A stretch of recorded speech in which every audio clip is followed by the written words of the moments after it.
Congratulations on the purchase of your new Chevrolet S-10 pickup. This audio presentation offers information on the operation of your standard equipment and accessories you may have added. It also offers some helpful tips for an S-10 pickup owner. Side 2 of this tape offers tips on the operation of the special options you may have purchased, four-wheel drive applications, as well as information and cautions when trailering with your vehicle. In order to gain maximum benefit from this information, we suggest that you listen to it in your new pickup. The presentation calls out only a few of the operational features of your new pickup. Complete and detailed information is presented in the owner's manual, which you should read and keep in your vehicle. To help you enhance the future performance and economy of your pickup, let's go over a few tips to follow during a break-in period. First, we recommend that you limit your speed during the first 500 miles to a maximum of 55 miles per hour, and be sure to vary your speed during this break-in period. This procedure allows many of the engine components to seat correctly for future performance. Second, avoid full throttle starts and, whenever possible, hard stops, especially during the first 200 miles of driving. Your pickup is equipped with rear-wheel anti-lock brakes, which operate in the two-wheel drive mode on 4x4 models. Rear-wheel anti-lock brake systems are designed to minimize rear-wheel lockup during braking by automatically modulating the brake pressure. As a special note, you may feel a slight pulsing on the brake pedal during a brake application that would cause the rear wheels to stop rolling. The anti-lock feature is designed to help you maintain control of the vehicle. When a brake application is not enough to cause the rear wheels to stop rolling, the brake system acts in a conventional manner. Now let's look at your instrument cluster. There are several warning and indicator lights in your instrument cluster display which you should always monitor. When you turn the ignition to the start position, all your warning and indicator lights will briefly illuminate. This is simply a bulb and system check. After a few seconds, all the lights will go out. If a light remains illuminated, it could mean a system malfunction. Your new truck is equipped with a brake warning indicator light. If the brake warning light remains illuminated or comes on while driving, it could indicate a possible malfunction of the conventional or rear-wheel anti-lock brake systems, in which case you should carefully pull off the road since it may take longer to stop the vehicle. This light also illuminates if the parking brake is not fully released. If this light is illuminated, check that your parking brake is fully released. The release is at the lower left of the instrument panel. If the light still remains illuminated, see your Chevrolet service department as soon as possible. Your Service Engine Soon light monitors the computer command control of your new S-10 pickup. If this light comes on intermittently or continuously while driving, the vehicle can be driven in most cases, but you should visit an authorized Chevrolet service department as soon as possible to have the computer command control system checked out. 3 gauges you should pay particular attention to are the oil, voltmeter, and coolant temperature gauges. Operating your pickup with any of the gauges reading excessively high or low could damage your engine or engine components. On the two-wheel drive EL pickup, the fuel tank capacity is about 13 gallons. On other S-10 models, including four-wheel drive EL models, the fuel tank capacity is about 20 gallons. Be sure the octane rating for fuel you use is at least 87. And if you use a methanol or ethanol fuel blend, be sure to see the owner's manual for proper mixture recommendations. To start your engine, just rotate the ignition key to the start position. Don't depress the gas pedal. You could flood the engine if you depress the gas pedal during starting. If the engine does not start in 3 seconds, depress the accelerator pedal to 1/4 throttle and turn the key again. If the engine still does not start, it may be flooded. Wait about 15 seconds for the starter to cool, then depress the gas pedal to the floor and hold it there while cranking the engine for a maximum of 12 seconds. This should clear the engine. As a special note, don't crank the engine for more than 15 seconds at a time, and be sure to wait 15 seconds before trying again. This will help prevent damage to the starter. Section 2 of the owner's manual offers detailed information on starting, while Section 6 offers additional information on fuel, oil, and fluid capacities. Your trip odometer records mileage for either record-keeping or monitoring fuel economy. With the standard instrument cluster, press the button in the speedometer face to reset the trip odometer. With the digital instrument cluster, press the trip button and then the reset button to start a new mileage measurement interval. With the digital instrument cluster, you can alternate the mileage readings between the total miles driven on your vehicle or the trip mileage by pushing the trip button. By pushing the EM button on the digital instrument cluster, you can display all your instrument cluster readouts in either English or metric settings. If you have a manual transmission, there is a shift light on your instrument panel. When this light is on, shift your transmission to the next highest gear if weather, road, and traffic conditions permit. Following the recommendation of the shift light will provide optimum fuel economy. With the digital instrument cluster, the panel display has a tachometer. As a special note, operating the engine with the tachometer reading in the color-coded high-speed area could lead to serious engine damage. The headlights and taillights are operated by pushing the switches to the left of the instrument cluster. High and low beams of the headlights are controlled by the turn signal lever. The wheel above the light switches controls the light intensity of the instrument panel when the parking or headlights are illuminated. It also turns the interior cab light on or off. The emergency or hazard warning flashers are controlled by a button underneath the ignition switch. To engage the flashers, push the button in. To disengage them, pull out on the collar surrounding the button. For your convenience and accessibility, the fuse panel is located beneath the instrument cluster on the driver's side. Refer to Section 2 in the owner's manual for additional information on lighting features and controls, while Section 6 shows a photograph of fuse locations. The 5-speed manual transmission and the automatic 4-speed overdrive transmission are designed to make your driving as easy as possible. For the manual transmission, read Section 2 of the owner's manual for tips on the operation of your transmission and clutch. For the most favorable performance of your automatic overdrive transmission, there are some things you should be aware of. The Circle D overdrive position allows the transmission to automatically choose the appropriate gear for load and driving conditions and should be used in most driving situations. The D drive position should be used for increased performance when towing a trailer or driving on hilly roads if you notice excessive shifting between gears. The D drive position should also be used on slippery surfaces to avoid an unexpected downshift. When road conditions improve, shift back to the Circle D overdrive position. You'll find that the second gear position provides additional power for hill climbing or engine braking. In addition, if you have the 4.3-liter V6 engine, starting in second gear will limit the torque to your drive wheels for better traction on slippery surfaces and minimize wheel spin. The first gear position is for maximum engine braking at very low speeds, like when you're driving or towing a trailer down a steep hill, or maximum engine torque when driving through deep snow or mud. When you leave your truck, place the automatic transmission in park or manual transmission in gear, and make sure you set the parking brake located to the left of the brake pedal. To disengage the parking brake, use the release at the lower left side of the instrument panel. As a special note, if you have the manual shift four-wheel drive system, never leave the transfer case in the neutral position when parked, since the vehicle could still roll even though the automatic transmission is in park or the manual transmission is in gear. Section 4 of the owner's manual offers additional information on parking and leaving your vehicle.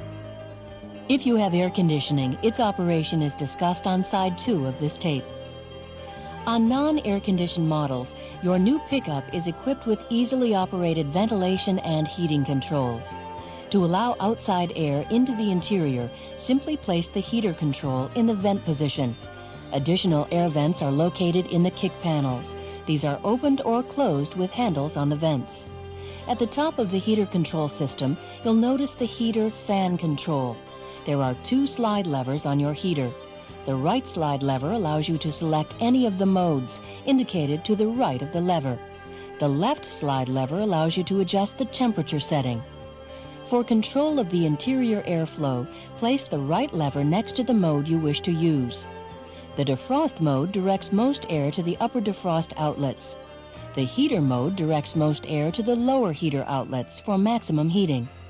The vent mode directs outside or outside heated air through the instrument panel outlets. Using this position is helpful for defogging your side windows. Your electronically tuned AM or AM/FM stereo radio has some very convenient functions like speaker balance and bass and treble adjustments.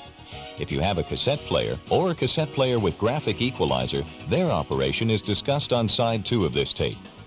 On the AM/FM stereo, the Seek button allows you to seek out the next available station. The Scan button allows you to briefly sample all the radio stations available. If you find a station you enjoy, quickly tap the Scan button again to lock that station in. To preset 4 AM and 4 FM stations, first find your favorite station by using the tuning knob or Seek and Scan controls. Then, to lock in that station, press the Set button and within 5 seconds, one of the numbered buttons. If you wish to preset more than 4 AM or FM stations, you can combine the numbered buttons to expand your preset station selections by pressing 2 adjacent buttons simultaneously, like buttons 1 and 2, 2 and 3, or 3 and 4. To set your electronic clock, you must use the Set, Seek, and Scan buttons with the AM/FM stereo radio, or the Set, Hour, and Minute buttons with the AM radio. When you push the Set button, a set indicator light will illuminate. Within 5 seconds, press the Scan or Hour button to set the correct hour. By pressing the Set button again, within 5 seconds, you can use the Seek or Minute button to set the minutes. If you plan on using your pickup with a slide-in camper, Section 6 of the Owner's Manual offers information regarding cargo and gross axle weight ratings and the center of gravity location for your vehicle. As a special note, be sure to secure all cargo prior to driving. Cargo weight should be distributed over the rear axle and centered to maintain the correct center of gravity. If you're going to pull a trailer, see Section 4 of the Owner's Manual and be sure to listen to Side 2 of this audio cassette for trailer towing information. If you need to tow your pickup, see Section 5 in the Owner's Manual. When it comes to maintenance of your new pickup, different driving situations require different scheduled service intervals. There are 2 different maintenance schedules for you to follow depending on how you drive your new vehicle. For example, Schedule 2 generally applies to highway-type driving, where the engine is warmed up to normal operating temperatures and there is minimal stop-and-go driving. On the other hand, Schedule 1 is applicable when your vehicle is used for short trips, towing a trailer, driving in cold or dusty situations, frequent off-road use, and frequent stop-and-go driving.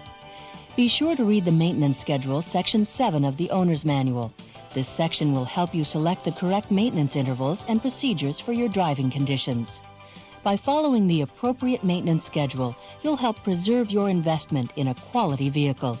One very important self-maintenance procedure you should do is check the oil level every fuel fill-up, preferably when the engine oil is warm.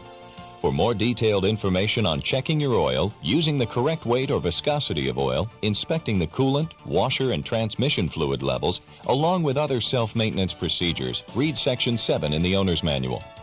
Your spare tire is stowed underneath the vehicle. If you have a compact spare, remember that this tire is only for temporary use. You should reinstall the regular tire as soon as possible. As a special note, you should occasionally check the air pressure in your spare tire. Be sure to read Section 5 of the Owner's Manual for the operation of your jack and the correct procedures to remove or replace a tire. The owner's literature found in the exclusive Chevy S-10 pickup portfolio contains important information. In the portfolio, you'll find your owner's manual, warranty information, a separate warranty for your tires from their manufacturer, and spaces for business cards of key contacts at your Chevrolet dealership. If you have any additional questions after reviewing the literature, please call our toll-free Customer Assistance Center at 1-800-222-1020. In addition, your vehicle is covered by Chevrolet's 24-hour roadside service. By calling 1-800-243-8872, which is the same as 1-800-CHEV-USA, you'll have access to emergency services like towing, tire changing, locksmith services, and more for as long as you own your pickup. Your vehicle has many other standard features designed to make driving a delightful experience, so take some time to explore the interior and exterior of your new pickup. We would like to remind you that on Side 2 of this tape, you'll find additional information and operational tips about the special options you may have purchased to customize your new pickup, and information on the use of child restraint devices. Thank you for taking the time to listen to this audio presentation. And again, congratulations on your purchase of your new Chevy S-10 pickup.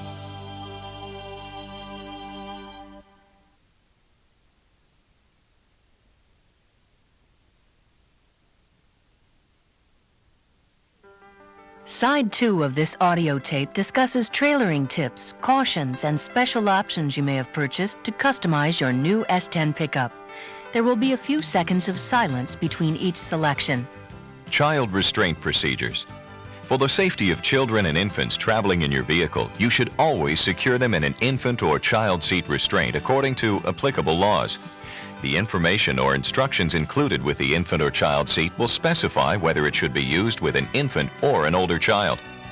With General Motors truck safety belts, there is no additional equipment necessary to secure the child or infant seat restraint in your vehicle unless the restraint requires a top anchor as specified by the restraint installation instructions.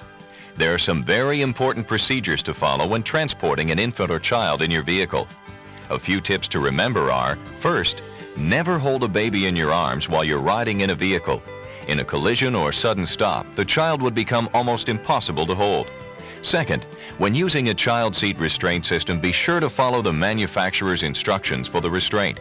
These restraints use the belt system of your vehicle, but the child also has to be secured within the child seat restraint to help reduce the chance of personal injury.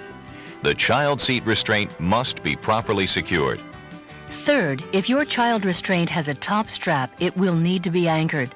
You can have your GM dealer install an anchor bracket, or your dealer can instruct you on the installation procedures if you want to install the anchor yourself. If the child restraint has a top strap, always secure the restraint device at the location where the top strap can be anchored. Finally, be sure to properly secure any child seat restraint device in your vehicle, even when no passenger is in it. An unsecured child seat can move around in a collision or sudden stop and injure people in the vehicle. For complete information on installing a child or infant restraint system in your vehicle, be sure to read Section 1 of the Owner's Manual. This information is of vital importance for the safety of you and your passengers.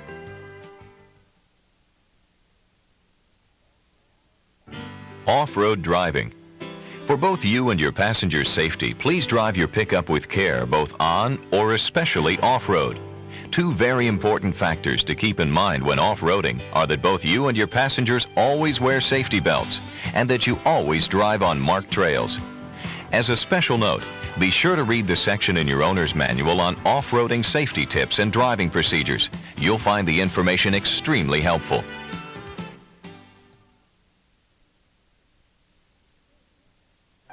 Trailering tips. Your new Chevy pickup is a versatile vehicle designed to carry people and cargo, but bear in mind that towing a trailer and/or carrying cargo will affect handling, durability, and fuel economy. The certification label on the driver's door lock pillar offers information on maximum gross vehicle weight, maximum gross axle weights your vehicle can safely handle, and recommended tire inflation pressures. The maximum loaded trailer weight your vehicle can tow depends upon the total weight of the vehicle, including passengers, cargo, and additional options purchased. To learn more about the trailering aspects of your vehicle, your Chevy dealer can supply you with product literature which includes trailering tips and cautions, and can assist you in determining that your needs don't exceed the load or trailering capabilities of your new vehicle. The type of hitch you have is very important. If you have an aftermarket hitch, make sure it's properly installed and adjusted. Two very important hitch considerations for trailer weights over 2,000 pounds are that 1, the hitch is a frame-mounted weight-distributing hitch, and 2, you install a sway control system of adequate capacity. Improper trailering or not following recommended trailering tips and cautions may cause handling problems. On trailer weights over 1,000 pounds, you should have trailer brakes. You can tow trailers lighter than 2,000 pounds with a step bumper hitch, but if your trailer tongue has a V-shaped foot, your bumper could be dented in sharp turns. See Section 4 in the Owner's Manual for ways to correct this problem, and be sure to read the precautions and special techniques to use when towing a trailer.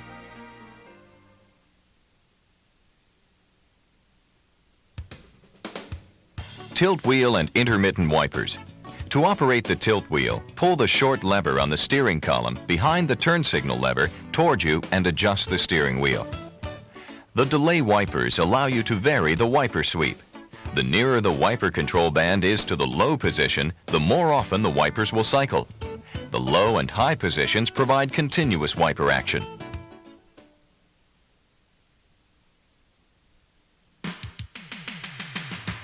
Cruise control. The multifunction turn signal lever also regulates the operation of cruise control. To engage the cruise control, first turn it on, then accelerate to the desired speed and push the set button on the end of the turn signal lever. The cruise control disengages when you depress the brake or clutch pedal or move the control switch to the off position. The off position will erase the memory of the cruise control. To resume your preset speed after braking or clutching, momentarily move the switch to the RA Resume Accelerate position. At speeds above 25 miles per hour, the system automatically recalls your preset speed. For more information on cruise control, see Section 2 in the owner's manual.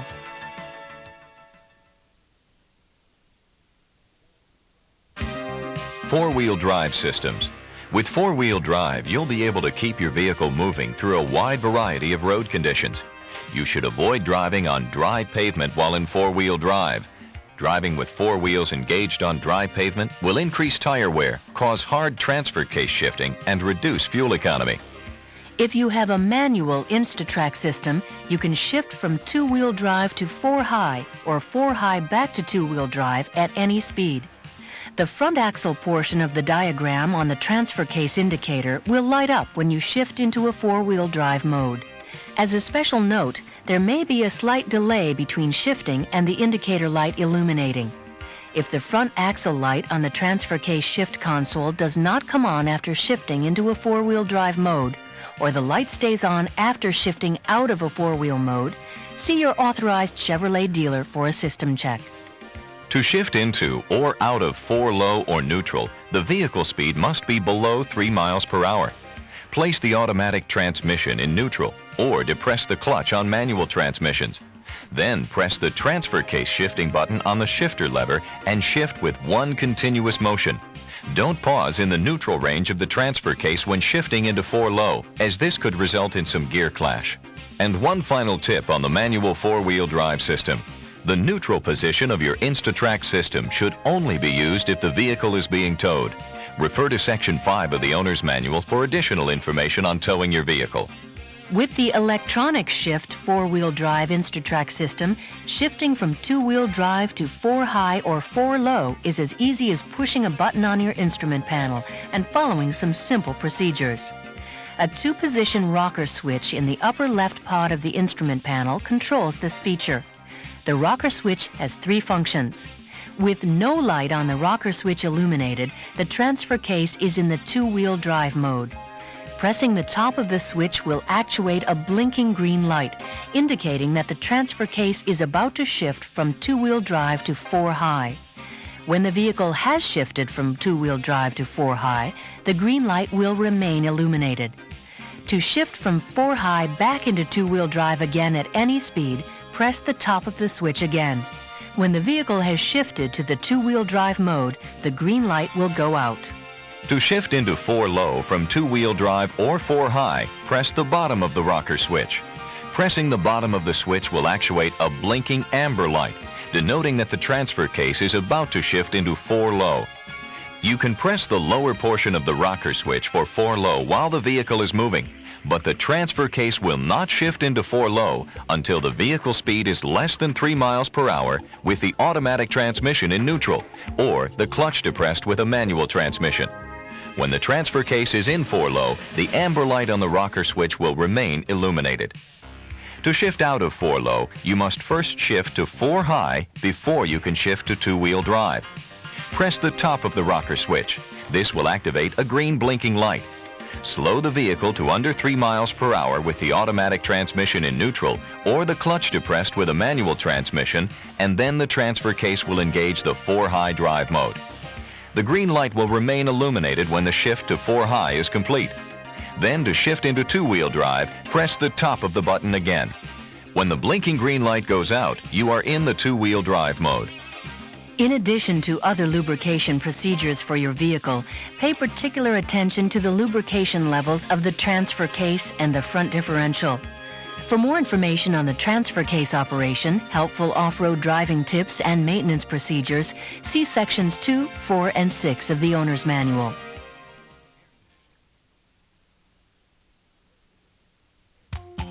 Air conditioning. Besides the heating and ventilation operations described earlier in this presentation, there are additional controls for the air conditioner. The right lever mode selector handles various cooling and heating requirements. The left temperature selector controls air temperatures from cold at the bottom to hot at the top. For maximum cooling, the max AC position recirculates interior air with very little outside air. Use this position with the temperature lever in the full down, cold position. The norm AC position pulls in outside air, cools it, and then discharges it through the upper dashboard outlets. The bi-level AC position directs air through the upper and lower outlets.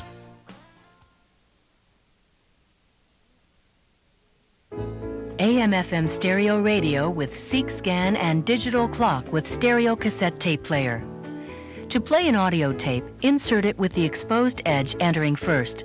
The tape will snap into position when fully inserted. Forward and reverse arrows allow you to move through your tape quickly. The DNR, Dynamic Noise Reduction button, reduces background hiss on both the radio and cassette tapes. To switch playing sides of the tape without removing it, press the upper left volume control knob. Avoid using C120 tapes in your player. These tapes are very thin and may break or get tangled in the drive mechanism. For information and maintenance tips for your tape player, see Section 3 of the Owner's Manual.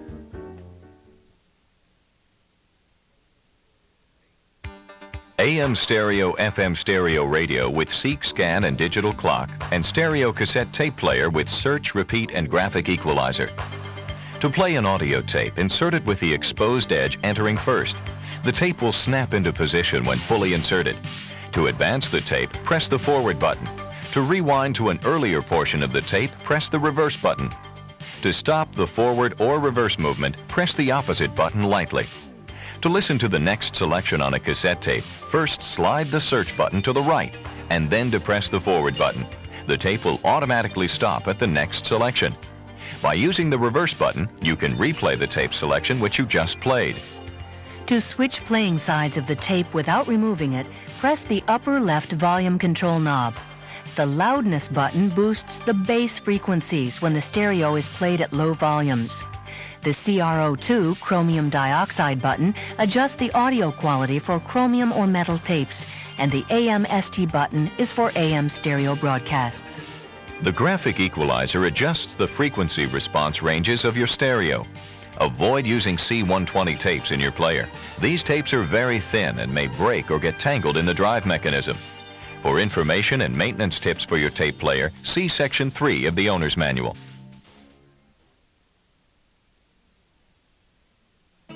Engine block heater. This feature is designed to keep your engine block warm for improved cold weather starting. To use the heater, open the hood and unwrap the electrical cord stowed in the engine compartment. Plug the cord into any 3-prong 110-volt AC outlet. If the cord is too short, use a heavy-duty 3-prong extension cord.